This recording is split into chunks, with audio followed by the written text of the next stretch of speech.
Ya.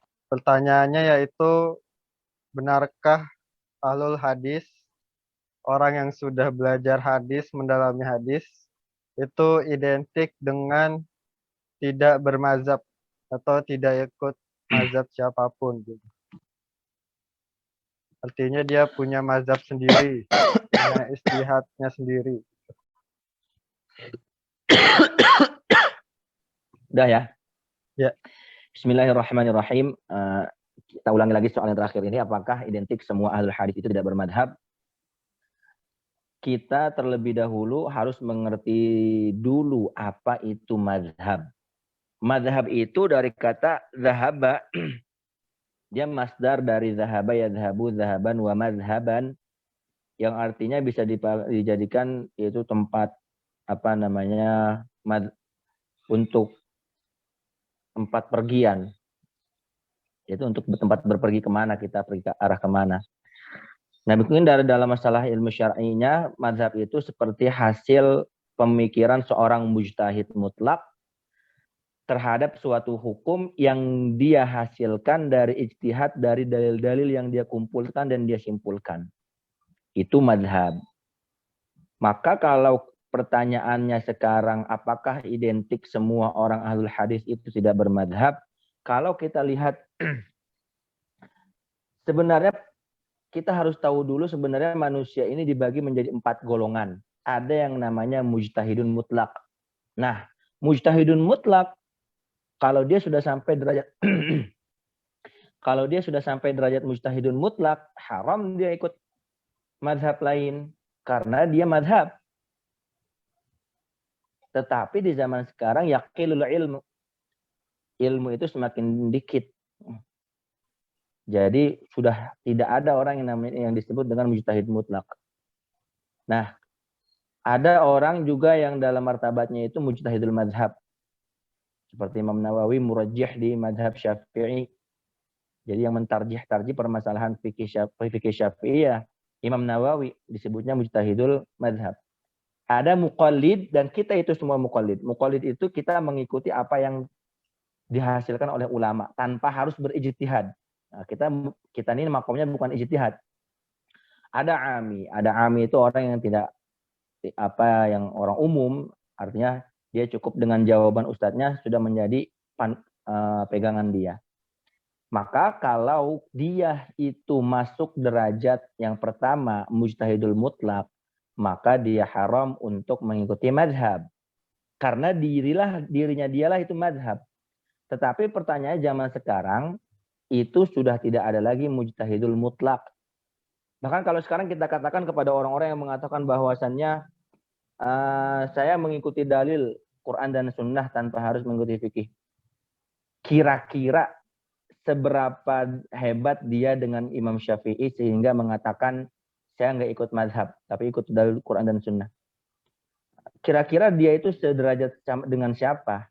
Keilmuannya di hari ini, di zaman penuh fitnah ini, mengatakan tidak bermazhab. Maka kalau kita katakan bahwasanya ahlul hadis tidak bermazhab, mungkin yang tidak bermazhab itu adalah orang-orang yang sudah sampai derajat mujtahidun mutlak. Seperti misalnya Imam Malik. Imam Malik muhaddis, punya kitab Muwatta. Beliau mujtahidun mutlak. Ada Imam Ahmad. Dia punya Musnad Ahmad, muhaddis. Imam Syafi'i pun mempunyai kitab Musnad Syafi'i. Jadi mereka ini disebutnya mujtahidul mutlak. Yang mana mereka tidak mengikuti pemikiran lain. Karena beliau itulah mempunyai pemikiran sendiri hasil dari ijtihad beliau. Maka salah satu pengertian fikih yang dulu soal pertama yang kita bahas, apakah itu fikih? Salah satunya ilmu bil ahkam syar'iyyah ala thariqil ijtihad, yaitu ilmu-ilmu syar'i yang dihasilkan dengan cara berijtihad. Seperti itu. Jadi tidak benar bahwasannya setiap muhaddis itu tidak bermadhab, itu mungkin tidak benar karena mereka sendirilah madhabnya. Jadi mereka madhab sendiri. Tapi zaman sekarang yang mengaku-ngaku muhaddis pun mungkin tidak sampai derajat muhaddis ya, bahkan tidak sampai derajat hafiz. Jadi apalagi seperti kita mahasiswa kemudian tiba-tiba mengatakan bahwasanya saya tidak ikut madhab, maka ini perkataan yang mungkin diketawain sama ulama-ulama. Bahkan saya ambil dari beberapa ulama, misal ulama Syekh Saleh Fauzan. Beliau mengatakan orang yang tidak bermadhab sesat. Artinya sesat kenapa? Karena mereka tidak bisa memahami dalil dengan dirinya sendiri. Kalau dia memahami dalil dengan dirinya sendiri, dia akan sesat. Bahkan beliau muftinya Saudi Arabia mengatakan orang yang tidak mengikuti dalil, orang yang tidak mengikuti madhab sesat. Maka kita selayaknya sebagai penuntut ilmu yang derajatnya itu semua muqallid, bahkan guru-guru kami pun, semua guru-guru kita pun mengatakan kita muqallid. Bahkan zaman sekarang itu kata Syekh Labib tidak ada lagi orang yang namanya faqih. Orang faqih itu tidak ada, semua muqallid. Kita ini semua muqallid hasil dari ijtihad ulama-ulama. Maka perlu kiranya kita semua dalam konteks bermadhab. Terserah kita mau ikut madhab siapa saja. Nanti beda lagi pembahasannya, apakah kita harus mengikuti madhab ahlul balad atau mengikuti madhab yang dia yakini kebenarannya. Itu pembahasan yang mungkin nanti kita bahas lagi. Tapi sampai sini dulu bahwasannya jawaban terakhir yaitu tidak identik harus orang yang belajar hadis tidak bermadhab. Nah, kita ambil permisalan contohnya Imam Nawawi. Imam Nawawi ini bisa disebut tadi soal ketiga atau soal keempat bisa disebut beliau ini muhaddisun wa faqih. Beliau ini muhaddis beserta juga faqih. Kita tahu bagaimana Imam Nawawi. Imam Nawawi pun sederajat Imam Nawawi pun beliau ini bermadzhab Syafi'i yang sudah tingkat derajatnya muhaddis. Beliau punya kitab namanya Al-Minhaj fi Syarah Sahih Muslim Ibnu Al-Hajjaj. Beliau juga punya kitab Arba'in Nawawi, Riyadhus Shalihin dan lain-lain. Jadi tidak diragukan lagi bagaimana apakah Imam Nawawi muhaddits atau enggak. Beliau itu muhaddits faqih. Beliau punya juga kitab-kitab fikih Syafi'i, Al-Majmu' dan lain-lain. Kita ambil contoh lagi Ibnu Hajar Al-Asqalani. Ibnu Hajar Al-Asqalani yang kita tahu kira-kira beliau ini muhaddits bukan? Muhaddits. Muhaddits besar, beliau membuat kitab Fathul Bari. Beliau membuat kitab Taqribut Tahdzib dan lain-lain. Talkhisul Habir dan lain-lain. Sedangkan kalau kita tahu bagaimana terjemahan beliau di muridnya Imam Sakhawi, beliau ini mazhabnya Syafi'i. Hafal Minhaj, hafal Alfiyatul Malik, hafal Quran di umur 9 tahun, dan lain-lain. Jadi tidak benar bahwasanya kalau orang belajar hadis itu tidak identik dengan bermadzhab. Nah, itu perkataan yang mungkin harus diteliti lagi. Dia bagaimana mengartikan mazhab itu seperti apa. Jadi wallahu alam, mungkin jawaban Anda seperti itu. Kalau ada sanggahan-sanggahan bisa disanggah lewat komen, dan kita pun di sini hanya muzakarah, hanya berbicara apa yang kita tahu tanpa harus kita terima juga. Kalau tidak terima alhamdulillah, kalau terima alhamdulillah, kalau tidak diterima ya tidak masalah juga. Ya, Ustaz. Terima kasih Ustadz. Itu untuk pertanyaan terakhir. Sebagai penutup, Ana minta ke antum nasihat pendek untuk orang-orang yang sedang belajar ilmu agama, terutama thalibul ilmi yang banyak mempelajari hadis dan fikih seperti tema kita hari ini. Nasihat usikum wa iyaya nafsi bitaqwallah. Nasihat Ana pertama untuk penuntut ilmu adalah saling bertakwa kepada Allah. Kita sama-sama harus bertakwa kepada Allah Subhanahu wa taala, karena kalau kita sudah bertakwa kepada Allah Subhanahu wa taala, Allah akan mudahkan kita dalam semua hal kebaikan. Kemudian bagaimana harusnya kita penuntut ilmu itu harus bisa lebih cerdas dalam berpikir. Jangan kita terlalu gampang mengambil suatu pemikiran yang belum tentu adanya benarnya. Apa tugas kita sebenarnya sekarang penuntut ilmu? Belajar tanpa harus kita natadakhal fi amrin ikhtilafin, tsumma nujadilu fihi.